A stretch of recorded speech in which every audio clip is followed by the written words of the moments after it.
ದಾವಣಗೆರೆ ವಿವಿಯ ಹಾಸ್ಟೆಲ್ಗಳಿಗೆ ಬರಲುವಂತೆ ಸರ್ಕಾರದಿಂದ ಮೂಲಭೂತ ಸೌಕರ್ಯಗಳು. ವಿದ್ಯಾರ್ಥಿಗಳ ಕೊಠಡಿಗಳು ಹಳೆ ಗೋಡೆಗಳಿಂದ ಕೂಡಿದ್ದು ಸುಣ್ಣ ಇಲ್ಲ, ಬಣ್ಣ ಇಲ್ಲ. ವಿವಿ ಒಳಗಡೆಯ ಹಾಸ್ಟೆಲ್ಗಳ ವ್ಯವಸ್ಥೆ ಹೀಗಾದ್ರೆ ಹೆಂಗೆ ಸ್ವಾಮಿ? ಇನ್ನು ಊಟದ ಕಥೆಯಂತೂ ಸಂಜೆ ಟೈಮ್ನಲ್ಲಿ ಅನ್ನ ಸಾಂಬಾರ್ ಕೊಟ್ಟು ಹೊಟ್ಟೆ ತುಂಬಿಸ್ತಾರೆ.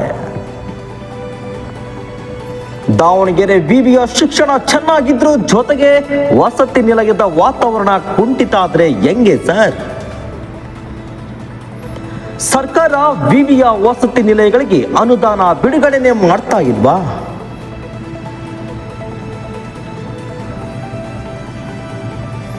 ಮುಂದಿನ ಎಪಿಸೋಡ್ನಲ್ಲಿ ಇದರ ಬಗ್ಗೆ ಕಂಪ್ಲೀಟ್ ಸ್ಟೋರಿ ತೋರಿಸ್ತೀವಿ, ನಿರೀಕ್ಷಿಸಿ.